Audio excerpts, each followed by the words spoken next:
Selamat pagi, perkenalkan nama saya Nineng Ariski Noventi dengan NPM 1951 02 10 18 dan juga rekan saya yang bernama Fitri Septiati dengan NPM 1951 02 10 19 dari Fakultas Ekonomi dan Bisnis Universitas Lampung. Di sini kami akan mempresentasikan dan melakukan uji asumsi klasik serta uji T dan uji F pada data mini skripsi untuk memenuhi tugas mata kuliah Ekonometrika 1 dengan Bapak Imam sebagai dosen pengampunya. Untuk membantu mengestimasi data, di sini kami akan menggunakan aplikasi EVI10.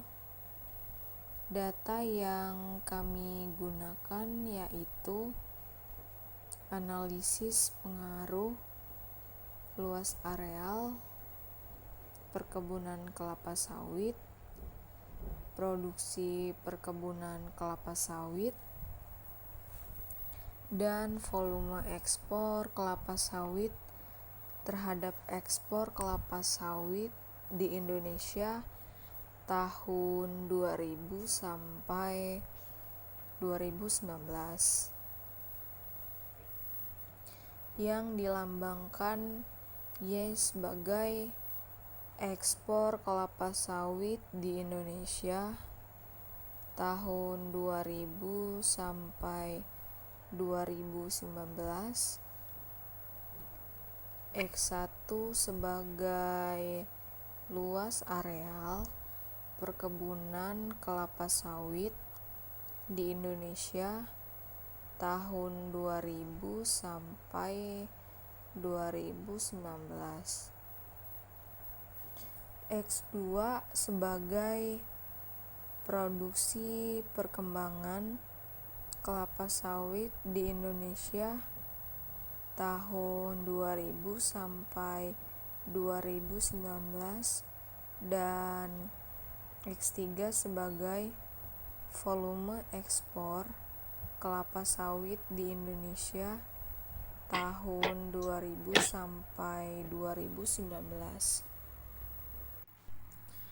Setelah semua data yang diperlukan telah siap, langkah pertama yang harus dilakukan yaitu memasukkan terlebih dahulu data mini skripsi tersebut ke aplikasi EVI10.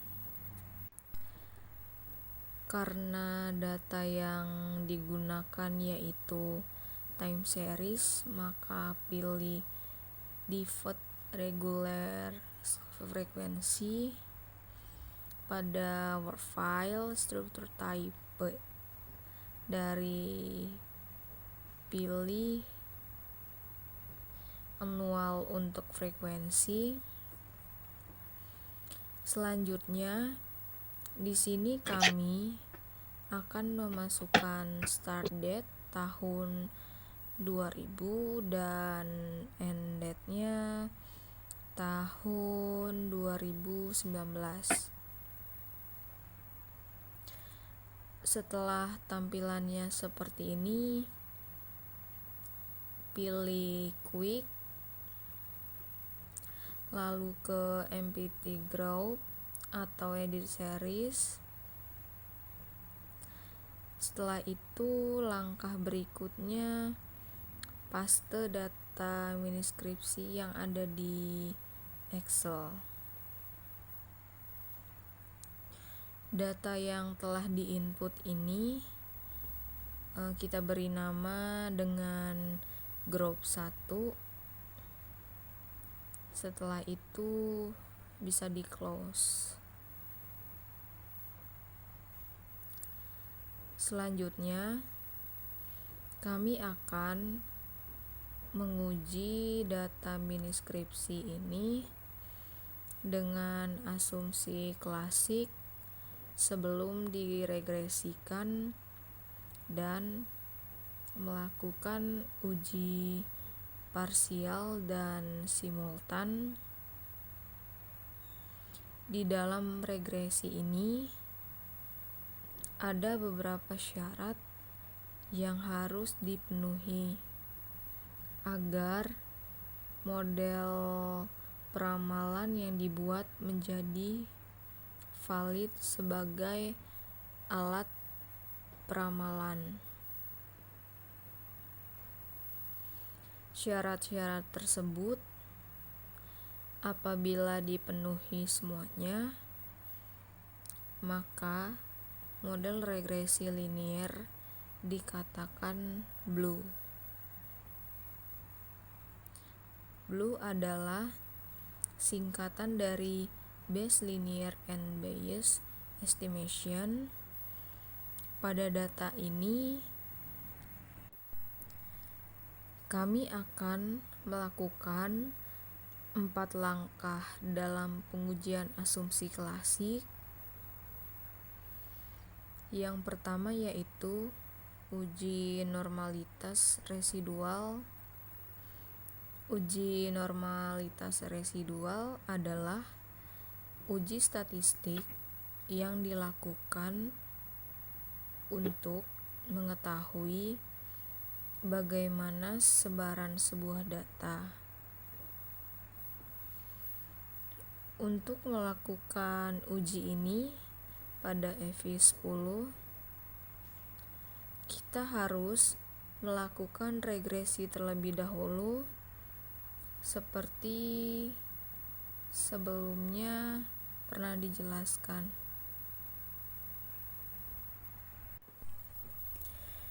Caranya yaitu klik CTRL, lalu dengan mengklik variabel terikat yaitu Y, dilanjutkan dengan variabel bebas yaitu X1, X2, dan X3. Klik kanan, lalu pilih open, kemudian pilih as equation, lalu akan muncul equation estimation. Untuk memudahkan membaca data, kita pindahkan koefisien C di belakang Y. Setelah itu klik OK. Maka akan muncul hasil perhitungan regresi dengan variabel terikat yaitu ekspor kelapa sawit di Indonesia tahun 2000 sampai 2019.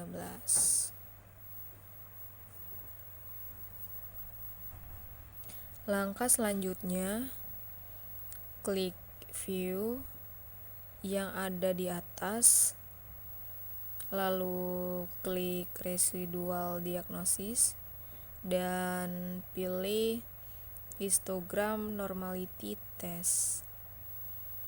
Maka akan terlihat tampilan seperti ini. Untuk menguji apakah ada masalah pada persebaran data, mula-mula kita menentukan hipotesis yaitu HO merupakan residu tersebar secara normal, sedangkan HA diasumsikan residu tersebar secara tidak normal. Setelah itu lalu kita lihat nilai Zergueberanya dan probability-nya di tampilan ini.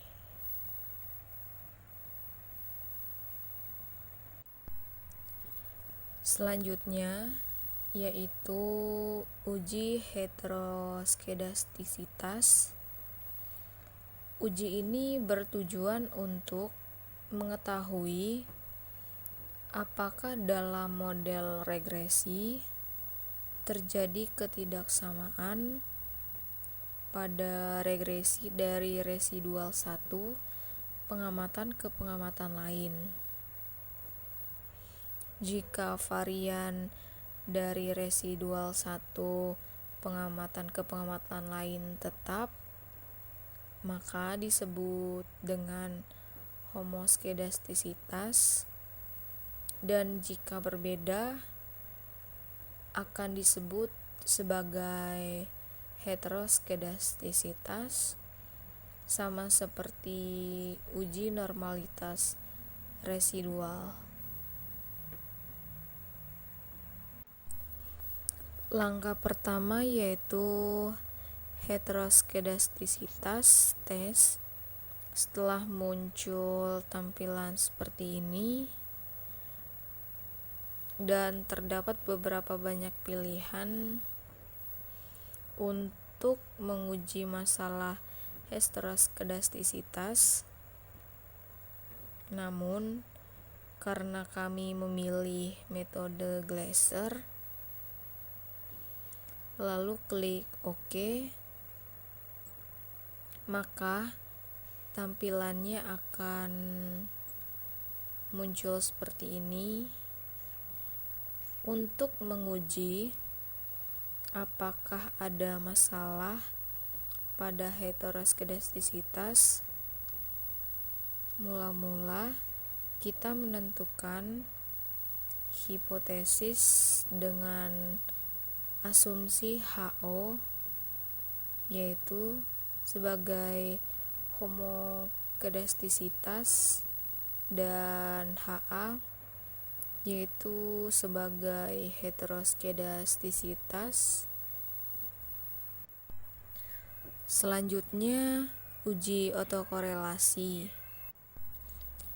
Langkah awal, klik view bagian atas seperti uji sebelumnya, lalu klik residual diagnosis, lalu ke serial correlation LM test, lalu terlihat likes 2, lalu klik OK, maka tampilannya akan muncul seperti ini. HO diasumsikan tidak ada masalah autokorelasi, dan HA terdapat masalah autokorelasi. Yang terakhir yaitu deteksi multikolinearitas. Deteksi ini untuk memastikan apakah di dalam sebuah model regresi ada interkorelasi atau kolinearitas antar variabel bebas. Terdapat beberapa cara untuk mendeteksi multikolinearitas. Di sini kami akan menggunakan metode VIV. Langkah selanjutnya, klik view yang telah diestimasikan, lalu klik koefisien diagnosis dan pilih variance information, faktor untuk menentukan ada atau tidaknya masalah multikolinearitas dengan metode ini. Maka yang dilihat yaitu tampilannya seperti ini.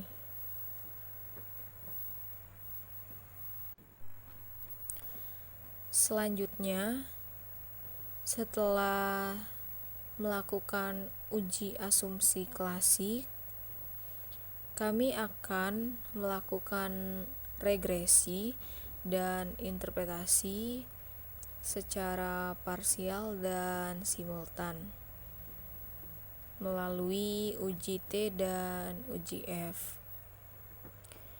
Setelah keempat variabel diestimasi, maka terlihat hasil regresinya. Untuk mengetahui pengaruh variabel terhadap tingkat pengaruh luas areal, produksi dan volume ekspor kelapa sawit di Indonesia dari tahun 2000 sampai 2019, maka bisa kita lihat informasi dari tabel yang ada di atas ini. Berdasarkan tabel di atas ini, dapat diketahui persamaan regresi data panel berikut dan isinya dapat kita lihat di atas.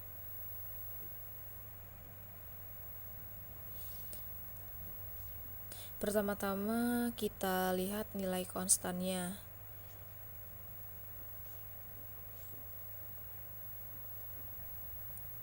Lalu yang kedua yaitu koefisien regresi variabel sebagai luas areal perkebunan. Dapat memperoleh koefisien, kita lihat tampilannya di layar.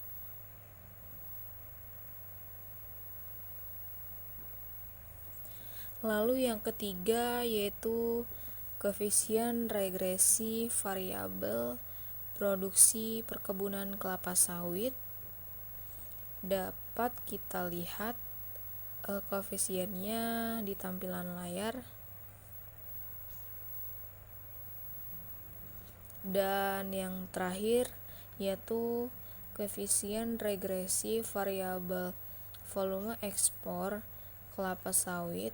Dapat memperoleh koefisien dan kita lihat di tampilan ini hasilnya.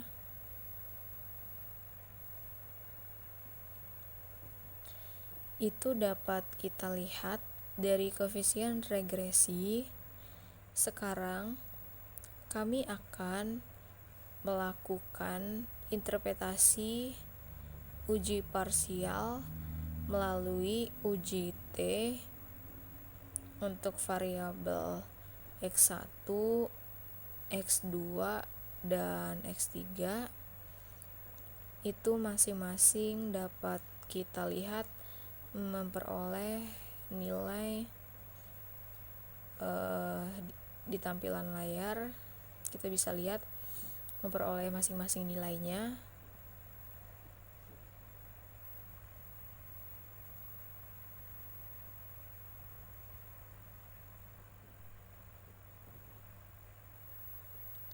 Itu saja yang dapat kami jelaskan mengenai analisis pengaruh luas areal perkebunan kelapa sawit, produksi perkebunan kelapa sawit, dan volume ekspor kelapa sawit terhadap ekspor kelapa sawit di Indonesia tahun 2000 sampai 2019.